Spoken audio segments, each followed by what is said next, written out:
여기 한국의 지하철역에서 경악을 금치 못하는 미국 여성 패션 잡지의 노련한 기자가 있습니다. 뉴저지 출신의 이 미국 여성은 한국에 살고 있는 친구를 만나러 한국을 방문했었는데요.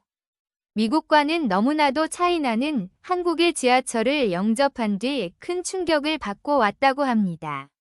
지금 이와 관련하여 패션 잡지 기자임에도 불구하고 뉴욕 지하철도 한국처럼 혁신해야 한다는 기사까지 쓰고 있다고 합니다. 대체 이 여성은 한국에 와서 어떤 경험들을 했기에 이토록 큰 충격을 받은 것일까요? 이야기가 시작되기 전에 구독과 좋아요를 눌러주시면 영상 제작에 큰 힘이 됩니다.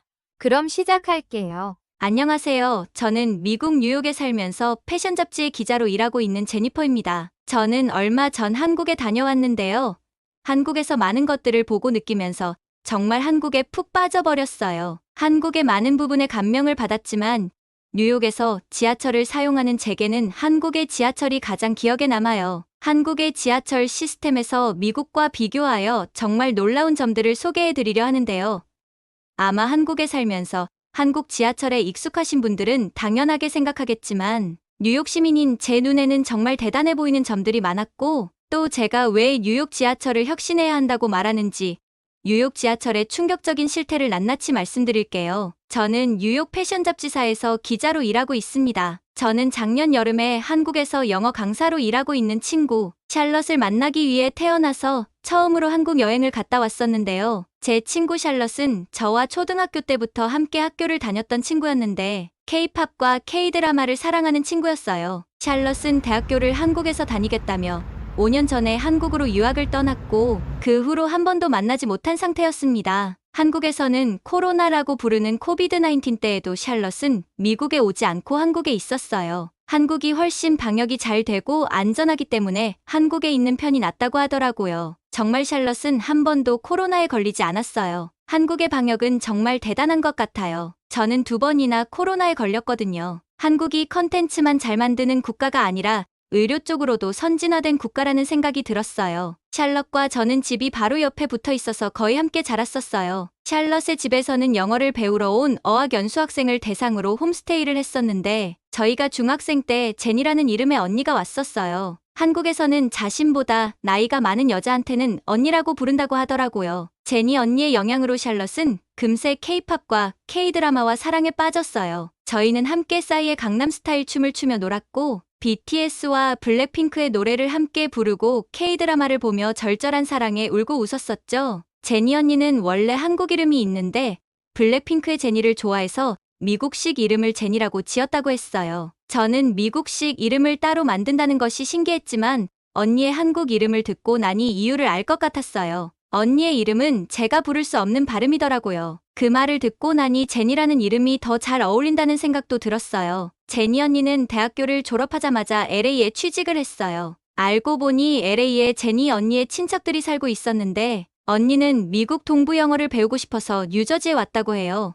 뉴저지도 한국 사람들이 많이 사는 곳이라 생활하기 불편하지 않을 것 같았다고 하더라고요. 지금도 저는 제니 언니와 연락하며 출장이나 여행으로 근처에 갈 일이 있으면 종종 만나곤 해요. 고등학교를 졸업할 무렵 샬럿은 한국 유학 준비를 했어요. 샬럿은 K-팝과 K-드라마에 푹 빠져서 독학으로 한국어를 공부했거든요. 유튜브에 정보가 많다며 저에게도 공부하라고 권했는데 저는 외국어 배우는 데는 소질이 없더라고요. 제니는 유튜브를 통해 한국어를 공부하고 한국 문화를 익히고 인스타그램을 통해 한국 친구들을 사귀었어요. 그러더니 한국에 가서 살아봐야겠다고 하더라고요. 샬럿은 꽤 오래전부터 한국에 살기로 작정한 것 같았어요. 샬럿은 한국의 대학교에 합격했다며 한국행 비행기를 탔어요. 그때 공항에 배웅 나가서 서로 한참을 붙잡고 울었던 것이 기억나요. 어릴 때부터 함께여서 친자매나 마찬가지인 친구였는데 이제 서로 다른 생활을 한다는 것이 믿기지가 않았죠. 저희는 이별을 맞이할 준비가 되지 않았지만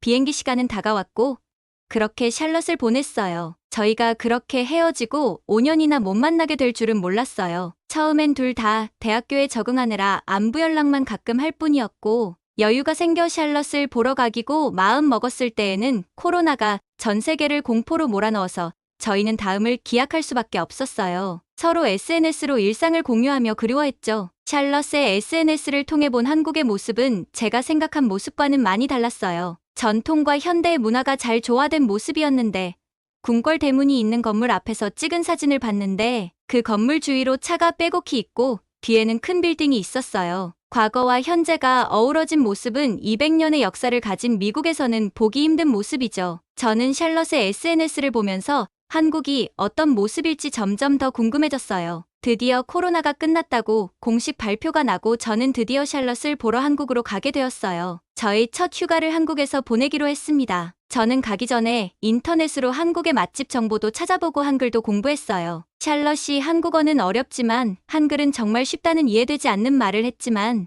일단 쉽다고 하길래 한글을 공부했어요. 한글은 정말 신기한 글자였어요. 30분이면 글자를 다 배우고 쓰게 된다는 말에 반신반의하며 공부했는데 정말 29분 만에 다 기억하고 쓰게 되더라고요. 제 이름을 처음 한글로 써서 보는데 너무 신기했어요. 물론 영어와 발음이 똑같진 않았지만 나중에 우연히 어떤 유튜브를 보다가 지금은 사용하지 않는 여린 히읗을 쓰면 제 이름을 발음나는 대로 쓸 수 있더라고요. 제니어라고요. 세상에 있는 모든 소리를 표현하는 글자라니. 정말 세종대왕님은 천재 한국말로 뇌생남인 것 같아요. 설레는 마음으로 도착한 한국 인천공항에서 만난 샬럿과 저는 달려가 와락 부둥켜 안고 울었어요. 만나면 너무너무 반가울 줄 알았는데 이상하게 눈물이 터져 나오더라고요. 다른 사람들이 우리를 봤다면 무슨 일 있는 것 아닌가 하고 생각할 정도였어요. 제 울음소리가 어찌나 크게 나던지 나중에 진정되고 나니까 조금 창피하더라고요. 샬럿과의 격한 재회를 한 뒤에 정신을 차리고 나니 공항이 보였어요. 이미 입국할 때 인천공항이 편리하다는 것을 알았고 무엇보다 공항 직원이 다른 공항들과는 다르게 참 친절하다는 인상을 받은 상태였죠. 세계 최상위권 공항답게 공항은 크고 아름다웠어요. 안내로봇이 돌아다니고 있었는데 사람들이 안내로봇을 통해 손쉽게 정보를 찾는 모습이 보였고 사람이 정말 많았지만 뭔가 질서정연하다는 느낌을 받았습니다. 자신의 캐리어를 단속하면서 긴장하는 사람들은 찾아보기 힘들었고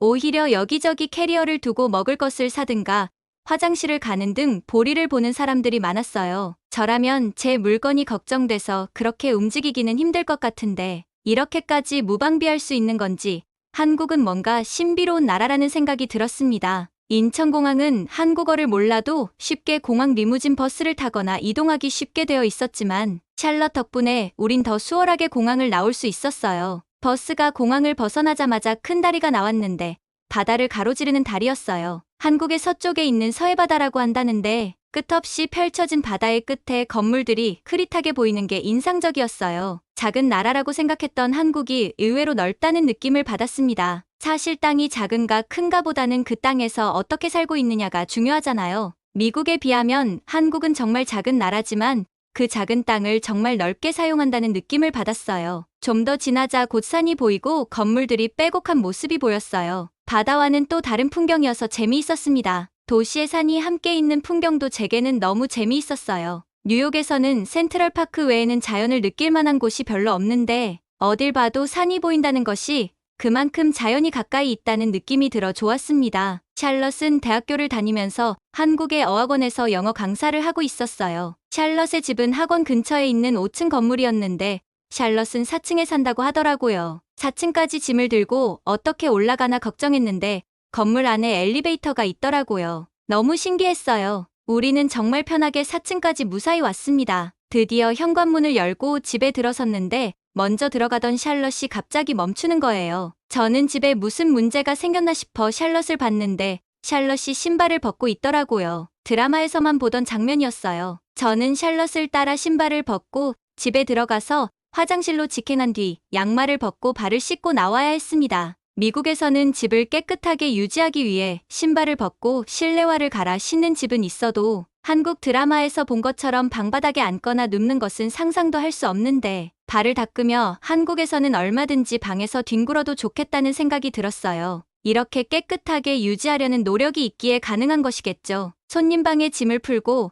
이것저것 정리하면서 샬럿과 그동안 못한 이야기들을 했어요. 저도 샬럿도 그동안 서로의 이야기에 굶주려 있었죠. 한참을 과거와 현재를 넘나들며 이야기를 하다 보니 어느덧 바깥이 깜깜해져 있더라고요. 저는 제 위도 굶주려 있다는 것을 알았어요. 배에서 꼬르륵 소리가 나더라고요. 샬럿도 제 배속 외침을 들었는지 웃으며 밥 먹으러 가자고 하더라고요. 저는 부엌에 가자는 줄 알았어요. 그런데 샬럿은 놀랍게도 옷을 바꿔 입더니 밖으로 나가려고 하는 거예요. 저는 밤에 나가는 건 별로 하고 싶지 않다고 말했는데 샬럿은 이곳은 미국이 아니야.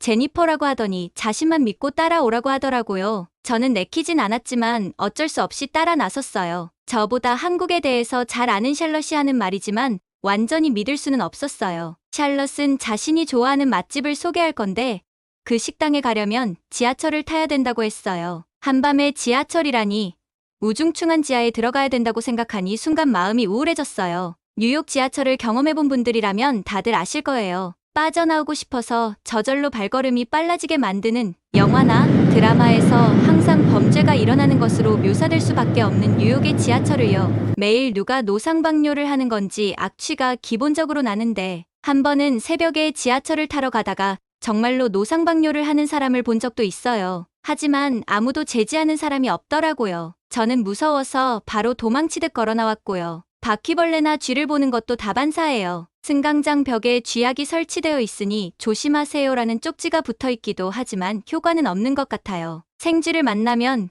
그날은 운이 좋다고 생각할 정도예요. 정말 큰 시공쥐를 만나면 순간 공포로 얼어붙을 정도로 머리칼이 쭈뼛서고 움직일 수 없게 되더라고요. 뉴욕 지하철이 1904년부터 생겨나기 시작했기 때문에 서비스 개선하려고 해도 한계가 있다는 것을 알지만 쓰레기가 여기저기 넘쳐나는 것은 솔직히 이해가 되지 않아요. 그런데 지하철을 타야 하다니.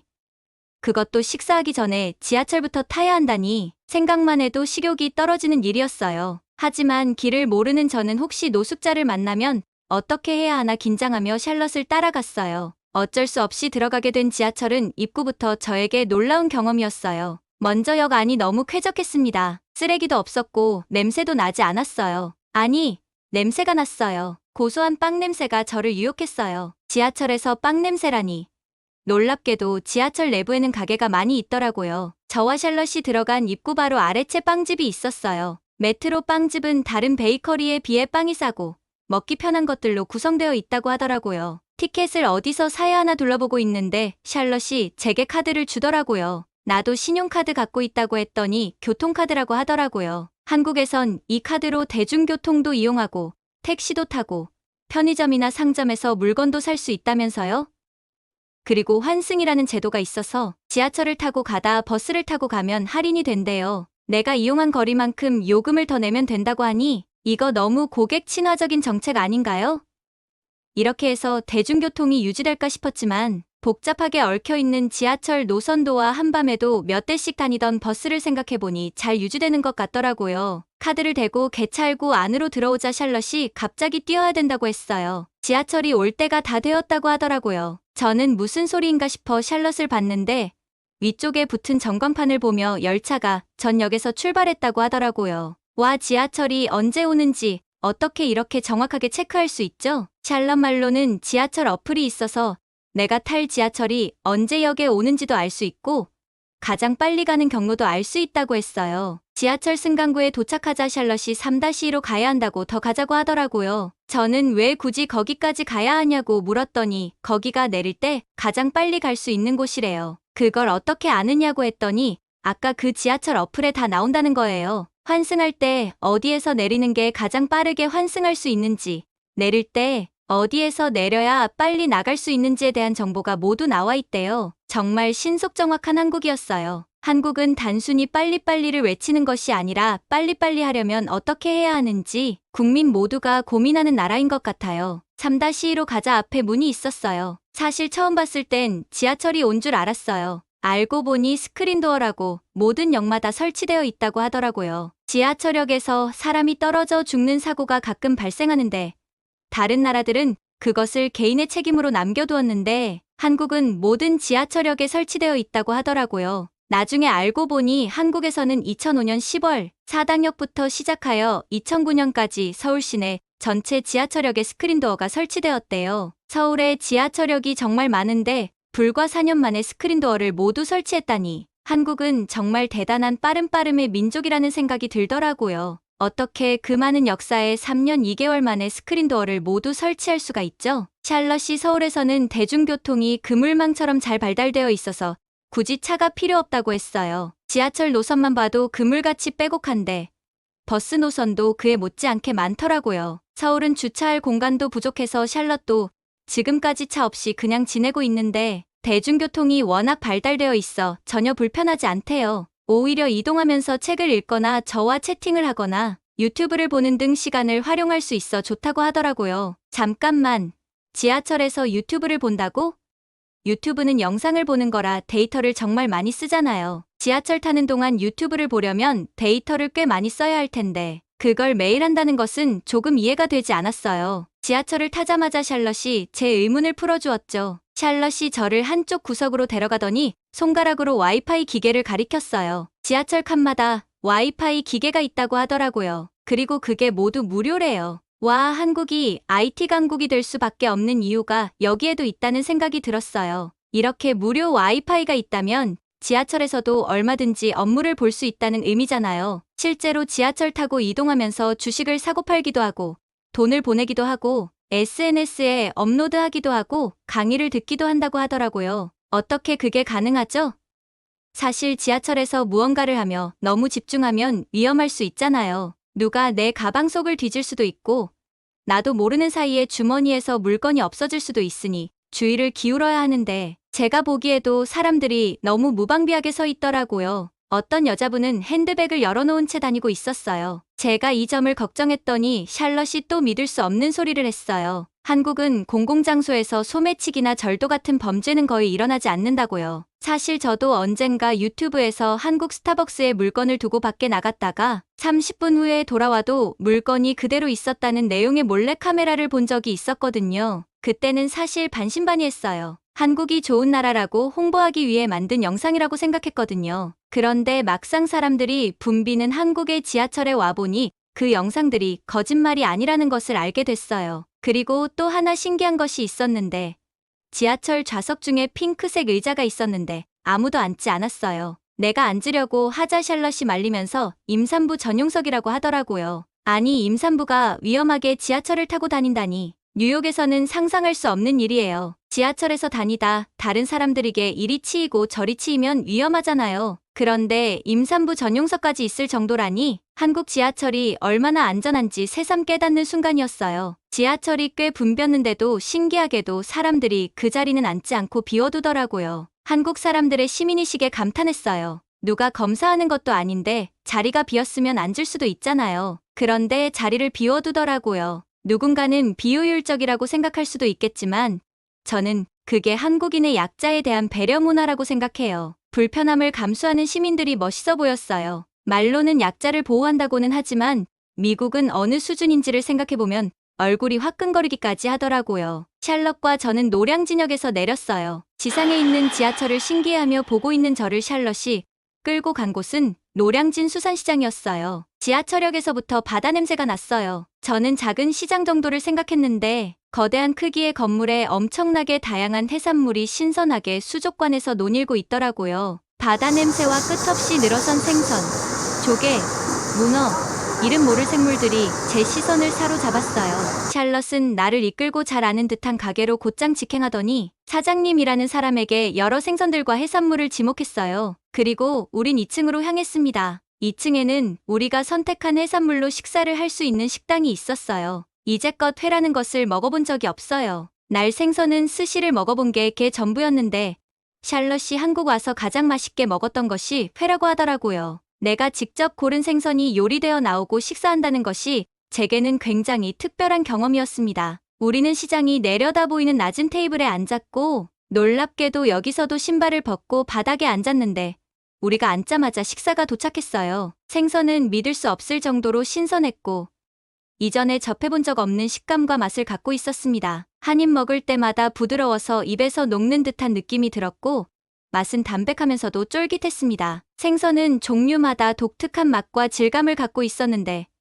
왜 이것이 한국에서 인기 있는 요리인지 이해가 되었습니다. 샬럿은 저에게 한국식으로 회를 먹는 방법을 보여주었어요. 잎사귀 위에 고추장에 회를 찍어 올리고 마늘 한 조각, 고추를 곁들여 둥글게 말아 한 입에 넣으라고 하더라고요. 신선함과 함께 씹을 때 마늘의 맛과 고추장의 맛, 그리고 잎의 은은한 쓴맛이 어우러져 전혀 예상치 못한 맛이 났어요. 정말 맛있었어요. 나는 고개를 끄덕이며 웃었고 그 모습을 본 샬럿도 엄지척을 하며 웃었어요. 저는 바로 쌈을 사랑하게 되었어요. 제게 익숙했던 스시는 쌀과 특정한 생선 부위에 초점을 맞추는 반면 회는 신선함과 생선 자체의 단순하고 깨끗한 맛이 가장 중요한 것 같아요. 있는 그대로를 즐기는 식사는 저에게 새로운 계시였고 저는 제가 기대했던 것보다 훨씬 더 회를 즐기고 있다는 것을 깨달았습니다. 회를 어느 정도 먹고 나자 매운탕이라는 것이 나왔습니다. 빨간 국물에 생선뼈와 야채들이 있는 스프였는데 저에게는 너무 뜨겁고 매워서 많이 먹지는 못했어요. 한 입 먹자마자 입에서 불이 나는 느낌에 물만 계속 들이마시자 샬럿이 깔깔 웃었어요.